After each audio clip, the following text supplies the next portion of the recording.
Welcome to the Creative War Podcast. This is the podcast where I provide insight on the things I have learned in life and music, share other people's stories, and we create a community to inspire creatives to explore their artistic identity.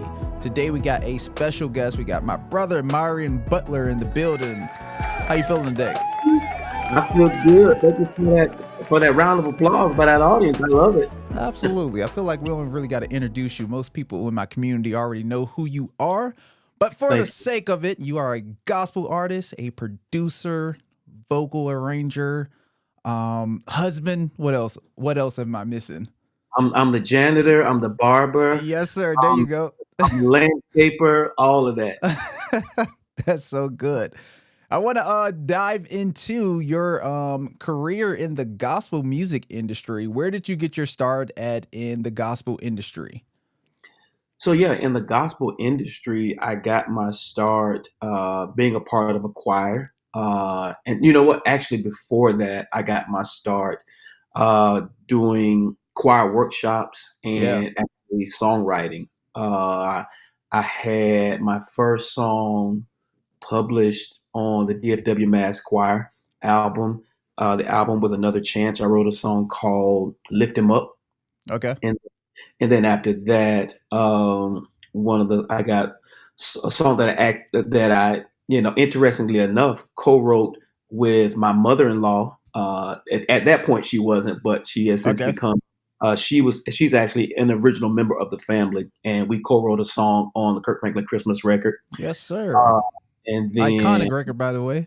Come on. Still listen to it today. Yes, sir. And writing for others, Kimberell, Minna Standard. I produced the first Ted and Sherry record. So for me, it really kind of started with songwriting, and songwriting for me led into production because, this was like, at this point, we didn't have Pro Tools. Yeah. Had to go to the studio, right? No, I think this was like the Roland VS 880. For my time. You don't know about those things. I'm telling my age. Like this is the day when Cubase first came along, and it maxed out at 8 tracks. So, this was literally, not having the money to go to a studio. You got to kind of put together the song the best way you can. And so that kind of forced me into learning the production, and which led into becoming a producer. Gotcha. So I remember you put out your first album. You had a record on there called Set Me Free. That was a big record. I remember being young, listening to that in the radio. Started hearing of your name. Right. Look, I'm telling my age now, right? Okay. Look, that was a big record. And even now, like, I listened to, some of your older stuff. What was it like working on your first record, coming out as a artist for the first time? You had already did songwriting for other stuff. What was it like releasing your own music?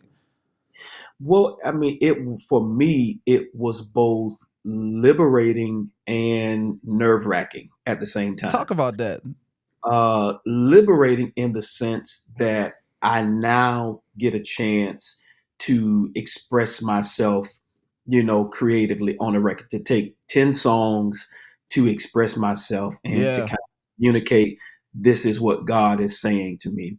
But it was also nerve-wracking in the sense that I had spent, all those years. So we talk about, that was like 2004.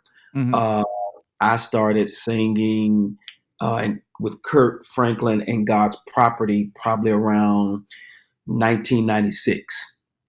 And so you had all that time where I was singing as a background singer, and you kind of get comfortable, you kind of get complacent, because somebody else, he's the front man, he has to shoulder all the responsibility. I just come in and do my part. And so now doing Myron Butler and Levi record, now I'm the front guy. Now from a just a natural standpoint, I have to carry the weight of communicating what God has, I believe, for me to say, but also doing it in a way that captivates people's attention. And, even 15, 20 years ago, people's attention spans were just that short. I feel like it's gotten worse now. absolutely. Definitely worse now. It's half of this. People to this day, I tell some artists, that I mentor, sometimes you may not even need to do a 10-song record. I come from the school of that's what a record was. A record was at least 10 songs. Yeah. Now, it's a single or it's 3 songs or, if that. And so, it's different in the day that you have to communicate because, we live in a day and age where there's so much information that's always out there. People are bombarded. Everybody's on TikTok. Everybody's looking at YouTube. Yeah. Everybody's, releasing this and got this. And so you're bombarded by so much that at a certain point, the listener can only take in so much information. So I said all that to say that it was liberating in the sense that I knew that God always called me to be a leader. Maybe not That's good. necessarily, you know, in music. When I was small, I tell people I don't come from a musical family. I'm the only person in my family that does music. But music Wow. called me, you That's know, good. wasn't that I patterned myself after my dad or my uncle or my grandfather because it was just me, and music called me. And so I realized that I was put on this earth to use music as a vehicle. And at that point, it was just me just getting a chance to communicate all that was inside of me. That's you said a lot there, which is good. I want to talk about. You said you knew that you were a leader. I have this conversation a lot, and I feel like I'm still, if I can be transparent, working on my leadership style and Hmm. figuring out, how I lead and how to lead well. What is your tips on being a leader as a artist, as a producer? Because we know that when you are the artist, essentially Hmm. what you say is kind of directing the ship, so to speak. And a producer, it's very, very important to be able to have strong leadership skills. So, what are your tips in terms of becoming a better leader, and what has helped you along your journey? Yeah. So from an artist standpoint, as it relates to leadership, it's about understanding what are you trying to communicate That simple. as an artist. As I tell, whether you're a songwriter, whether you're a singer, whether you're a musician, if you are an artist, you are using artistic expression to communicate. Mm, But at a fundamental level, you have to know what message are you trying to communicate, yeah, and to communicate that message very succinctly. I say be precise as well as concise. yeah. Understand what you're trying to communicate. You can tell when somebody knows what they are going to communicate.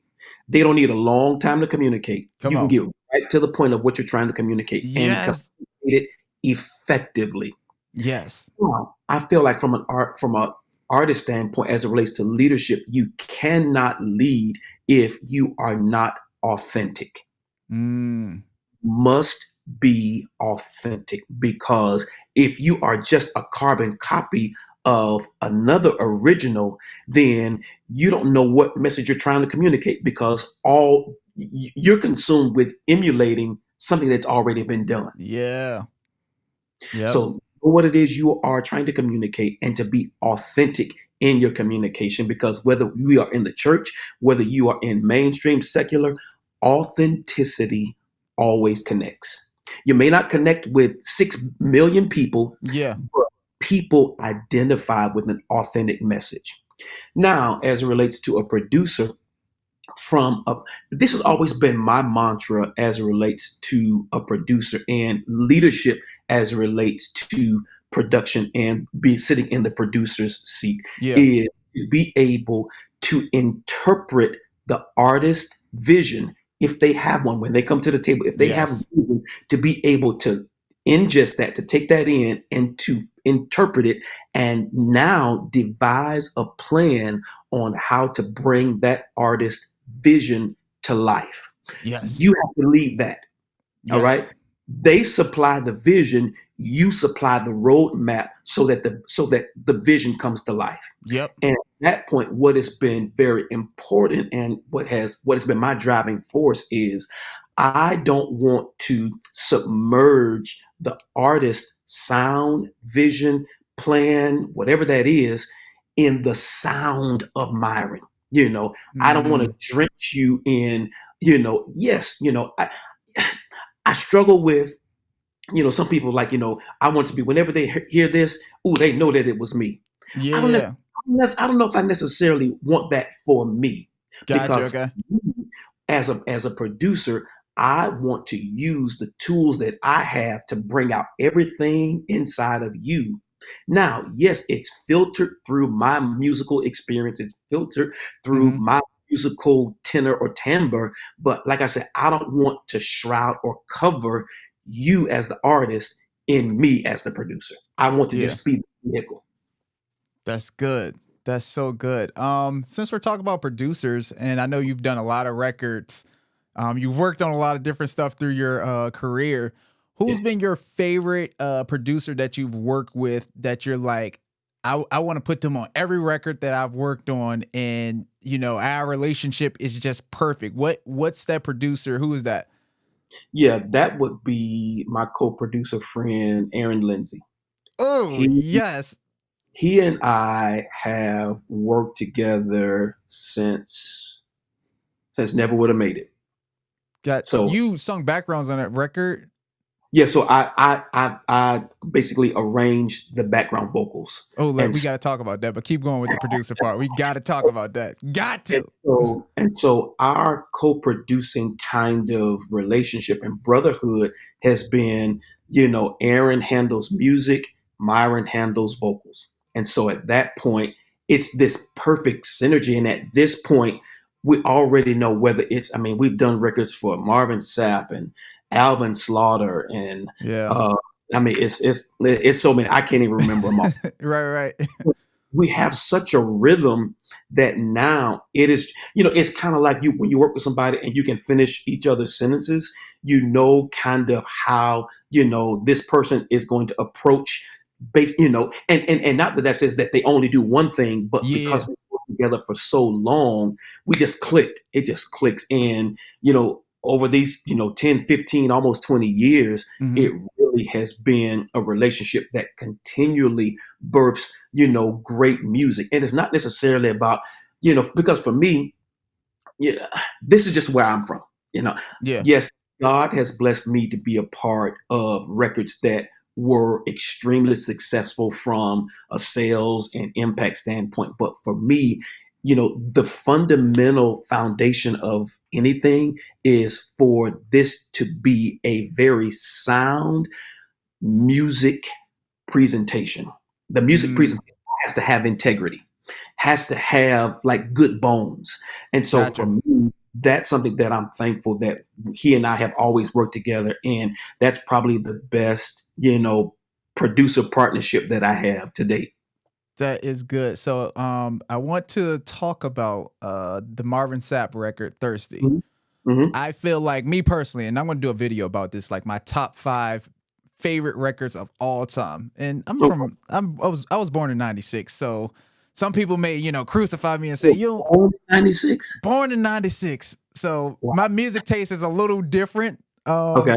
Just, I know we have great music from the 90s and stuff like that. My favorite record is from 2006, 2007, Thirsty, that Marvin Okay. Sapp record. So did you guys know the impact of that record when you was working on it?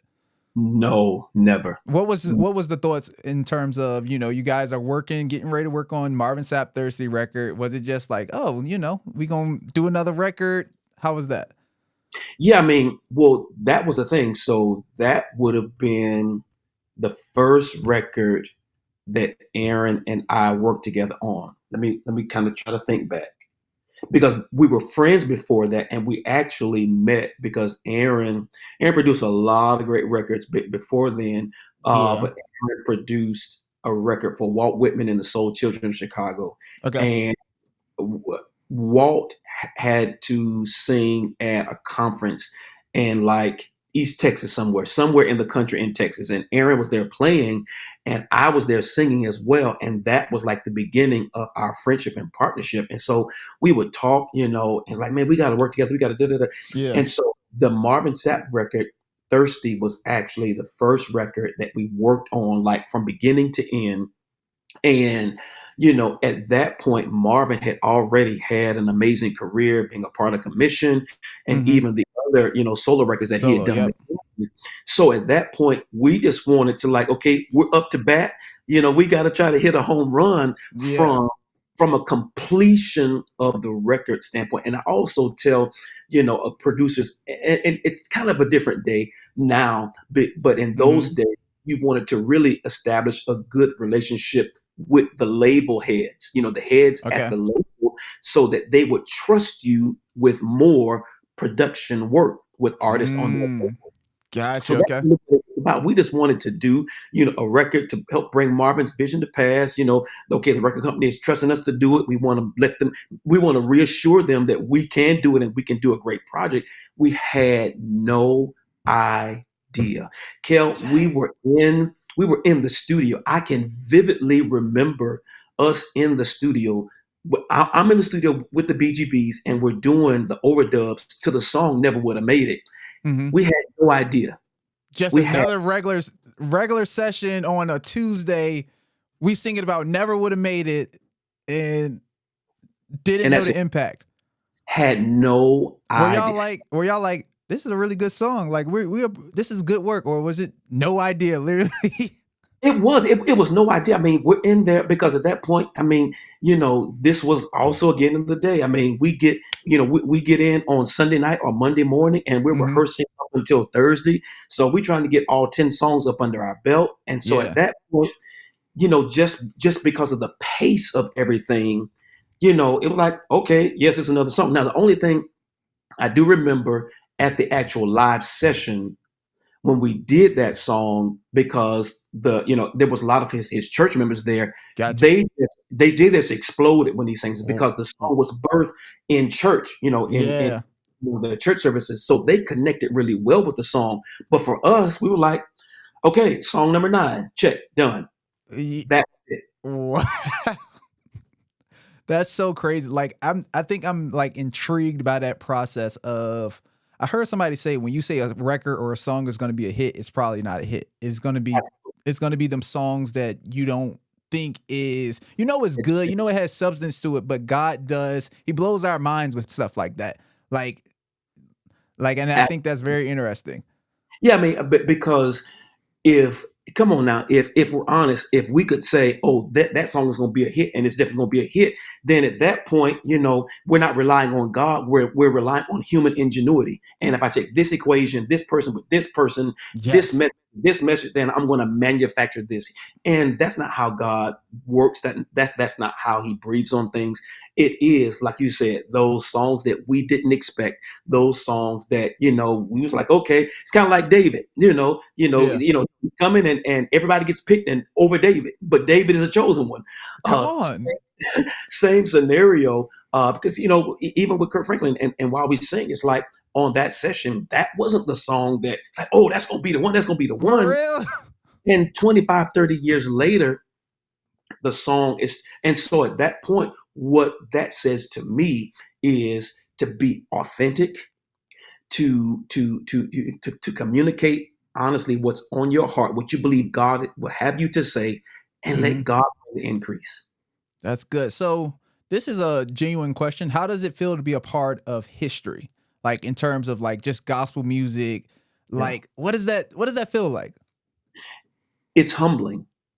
It is very humbling because, Kel, I know that there are so many gifted and talented individuals out there, Mm-hmm. who are more gifted than me, who, there's nothing about Myron that says that I deserved to be a part of these monumental projects. Yeah. It is by the grace of God. And so for me, the number one word that comes to mind is it's humbling. Yes, I'm grateful. I am Mm-hmm. thankful, but I am so humble because I understand beyond the shadow of a doubt that it did not have to be me. There was I nothing love about that. me that said, yes, it's got to be me. It's got to be me. I Yes. just no, I don't. No, I'm a little country boy from a little small country town in Florida where we still have dirt roads where we pick Yeah. strawberries off the tree. It's like God divinely orchestrated in a way. And so it's humbling, but there's also a great responsibility because that's what Yeah. drives me. It's like to those aspiring artists, musicians, songwriters, producers that I come in contact with, it's for me. I have a responsibility to Mm. share my experience, to share whatever I have. I don't profess to know it all, but I Yeah. know God has gifted me with a certain set of experiences that I believe can benefit those that are coming behind me to do greater works. That's good. So one of my favorite records by you, I love the record with "Bless the Lord" on it. What Okay. was the inspiration behind the song "Bless the Lord"? Bless the Lord, oh my soul. That Yeah, joint. yeah, yeah, yeah, yeah. So, that project for me was because before that I did Set Me Free. Then after Set Me Free was Stronger. Then after Stronger, it was Revealed. And Revealed was a live project. And then I did the worship record. And throughout all my career, all my life, I have always served in a church. Always. And Hmm. so for me, those first three records were really, Myron Butler, the artist. And so, I led worship in church. I played, the piano and the organ, directed the Yeah. choir, taught the songs. And so at that point, I never did a record that basically got to showcase me, or not really showcase is the wrong word, but to, for me to be able to operate as Myron Butler, the worship leader. Yeah. And so me, that worship record was just to really approach the record as a worship leader and to, and to be able to share that with the world, because up until that point, I had never really kind of, presented that side of me Hmm. on a public platform. What's your favorite record that you worked on? And I know it's probably hard to identify just one, because I think we as musicians, producers, artists, like we connect to like all of the music that we write. Like all of it is special. What's Yeah. the record that you look back on that you've released as an artist that you say that's the one that I'm like most proud of and have the most songs that you connect with? Oh, That's a okay. good question, right? It is. It's a very good question. I love them all. Probably, I would have to go song. Okay, Um, that's fine. Probably the song that I'm most proud of, that speaks to me the most, is an obscure song that was on the On Purpose record that I did. Okay, Uh, is that that's the one where you're in a suit? yes, it's the one with Best Praise. Yes. That band was Corey Henry, Mike Burrell, Dal Freeman, Robert Spud Seawright, and Mm, Isaiah Sharkey. It's like, you got those are the true Avengers. amazing. Was that a live record, by the way? No, studio.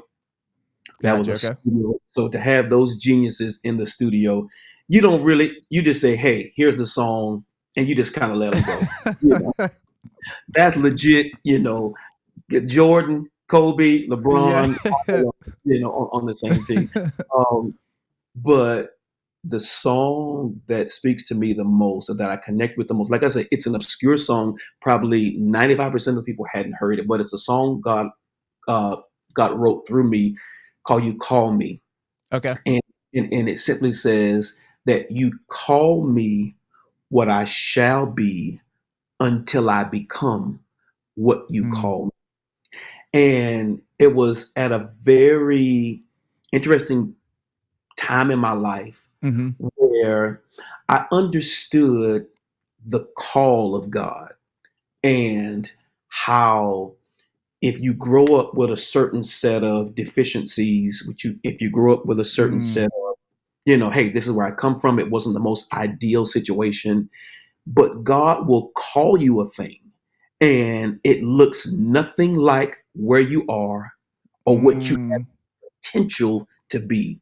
But yeah. God will continuously call you and speak that thing over your life until Mm-hmm. you become what he calls you.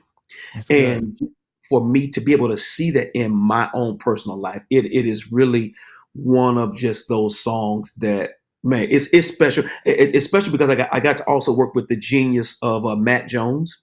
Okay. And if the audience doesn't know Matt Jones, please go and look up Matt Strings. Strings. I mean, he is the dude. He will Yes. forever be the dude. And so he and I collaborated on that. But yeah, that would be the one. The other one, actually, I connect with probably the Set Me Free record, but not because of the song Set Me Free. Okay. I connect with it because that was the album that I had the most freedom. And Mm, not to play on words, but I didn't have any expectation to live up to. yes. So No I could pressure. no pressure. It was like, this is what I hear. This is the song God gave me, and it's not being measured against what the last song did or what the last album Yeah. did. I was Yeah. just really free to just, kind of say, hey, this is what God gave me. So that would be probably, from an album standpoint, the album that I connected with the most. So that's like an album you go back and listen to and you're like, that's me. Like that's my sound. Like that's Unequivocally, from Set Me Free to Redeemed to That's Who You Are, to all of those songs, that's me. That's what I heard. And I always tell artists, one thing that can be liberating for you is to understand that when you do an album, it's a snapshot of where you are in your walk with God, yes. in your life walk. So Yes. be honest and be present with that, and then it will bless who it is supposed to bless. So yeah, I'm gonna write that down. I'm gonna write that down. Like, cause I look back to some of my songs that I wrote, and some of them I'm like, dang, how did I write that? Like, how did the words, come to me like that? But as you just said, it's from a specific season that you're in, and mhm. sometimes you will find yourself being encouraged by songs that you wrote 4 and 5 years ago, and like it's like God is speaking to you about that song that you did back then. Yep, You know. yep, What yep. is your tips for up and coming songwriters, someone who's trying to get into just songwriting in general? Write every day. That's the one thing that comes to mind. As I mentioned to you before, Yep. I did a songwriters conference back in 2015 and in 2017, and by the grace of God, I'm going to try to fire it back up, because songwriting is passion. I'm passionate about it. Hmm. But I think that the greatest tip I could give to any songwriter is to write every day, and to write not for the purpose of the song being recorded and released. I Yeah. think, because a lot of times, I run into songwriters and they say, oh, I wrote 150 songs. And in their mind, they want success for them, or I interpret success for them is that all 150 songs are going to be recorded and released. Nope. And come on now, I've walked within my songwriting journey long enough to know that there are some songs that God births that are just for me. Yeah. You know, And uh, sometimes it can be hard to realize that as well, yeah, because we often want to share what God gives us, but absolutely. sometimes it's like, nah, you just need to hang on to this song, or you're gonna hang on to this song for 10 years and no one's gonna hear it until 10 years later. Absolutely. And so at that point, but what you just spoke about speaks of relationship. Yeah. All right. To know yourself, but more importantly, to know the voice of God. Come on. To know at this point, this is a song that God birthed in me. And you know what? I haven't gotten the release to share this one yet. Now, in that moment, the other thing that comes into play is it your will or his will? Come on. Come on. Because I think in our anxiousness to share, a lot of times we will kind of skate past the voice of God saying, no, let this one simmer for a little more. Yeah. And I'm of the mindset that songs are birthed from God through us. And it is the man shall not live by bread alone, but by every what word that Yeah. proceeds out of the mouth of God. And for me, the songs that God births in me is the preceding word of God. So it Hmm. never runs out of style. It never gets old. And to your point, you could write a song 10 years ago, and 10 years later, it speaks right to where you are. That's the continual speaking voice of God Come that is always. on. That's good. Are you in ministry at all in terms of like preaching? Are you? No? Yes, maybe. yeah, Okay, yeah, I hear it. That's yeah. good. He's like, wait a minute, come on now. This is good. Yeah, but back to the practical side of things. I teach, and I'm of the mindset that songwriting is both a gift and a craft. Uh, Yes. some people just naturally have the gift of songwriting. Twiggy Look, they Clark, don't even have to practice. They don't have to write every day. They just it good just with comes. words. It just comes. And so, that at that point, but it's also a craft that you can study, that you can hone it, that you can develop it, that it can Mhm. mature, that you can nurture it. And how do you nurture the craft of songwriting? You expose yourself to books, courses, Yes. and that will challenge and that will deepen the your pen, as people say, or the perspective that you write from, or it will kind of deepen the voice that you articulate. And so for me, it is to always understand that you nurture both the gift and the craft of songwriting so that you can communicate better and more effectively. That's good. We've talked about this a little offline. Are you working on any new music? Yes, yes. So I am working on another Myron Butler and Levi record. Okay. Will be released in 2024, a regular release as well as a Christmas release. Yep. I'm also working on, kind of formulating an aggregation of worship leaders and songwriters and producers that I can kind of speak to and mentor, and Mm. kind of allowing, new music and songs to be birthed out of that and to share that as well. I also, continually serve in the local church. So for me, being able to supply local churches with music that is relevant to them and speaks to their local congregations is also, something that is very important to me. So those are the three things that I've got on my plate thus now.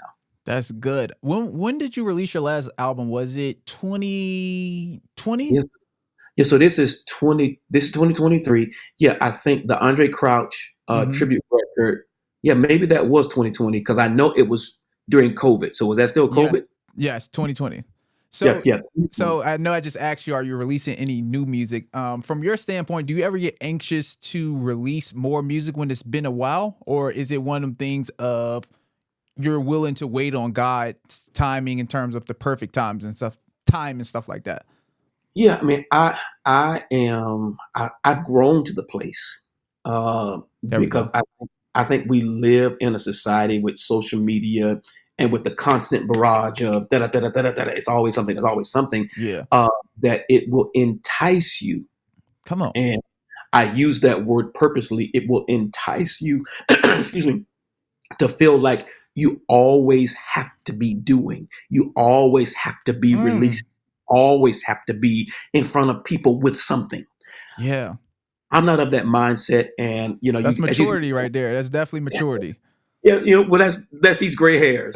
Uh, to have been around the block enough times to understand that there is a season to release, and there's a season for you to get a redeposit. For Mm, you to get a rest, for you to get a revive. Because if you're always on, if you're always, yeah. I think that to me kind of propels you towards, that depleted place or, exhaustion or burnout, if you will. A lot of people use that word. So for me, I don't necessarily buy into the fact that I've always got to be, it's been this many years since. No, I mean, because at that point, I'm honest with it's time for me to say this, to release this, and I don't have that release yet, and I'm comfortable in both of those. When it's time to speak and to come up to the plate, hey, deliver it and do it in excellence and authenticity. When it's, what, I'm still in a season of rest, I'm still in a season of hearing, I'm still in a season of listening. I just because I love music, so I'm always listening. Yeah. But I think to answer your question, no, I don't have that, and I wish to God that more people didn't feel the need to always be doing. Yeah. Yeah. I mean, that can be like some of the downsides of social media. We're seeing everyone's highlight reels and we start comparing ourselves like, oh, such and such doing this. Maybe I need to do that. Like, and that can be dangerous.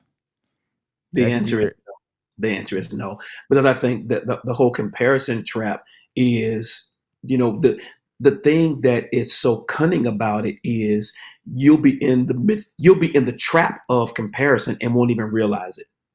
Because it's Because subtle. It's subtle. it's subtle. And then to add, insult to injury is, we mask it in, I'm doing, it's ministry. I'm doing it for God. Ooh. Ooh. What is it? Really? This is Yeah. this is your hidden agenda, and you're trying to cloak it in it's for God when it's really for you. Wow. There's a revelation that I think God gave me working on my first EP. I was grinding hard on it, working like my tail off, trying to, release it and get it done. And like God showed me you can be walking after what God has told you to do and miss God in the process. It's like Absolutely. and you can be working for church, you can be doing your artistry, doing exactly what God told you to do and miss him in the process because you lose sight of him in the process. Like, and that's important to, remember your why and make sure you're continually hearing the voice of God, Absolutely. I often tell people, we know the scripture says faith without works is dead, being alone. But the thing is, sometimes we get so focused on the works, on the grind, on continual pursuit that it's not faith anymore. It's it's all of your human effort. And human effort and will, has its place. And yes, we should, put forth effort and put forth, all of the energy, all of the time that it takes to do it. But we can't be consumed by that. And it takes someone that is mature, and it takes someone that is self-aware, spiritually and physically, to understand when you've gone past that point. And then it's time to just take a break and rest. And let me go back in my prayer closet and let me get in these scriptures again, because maybe I've put that to the side and I'm just trying to grind.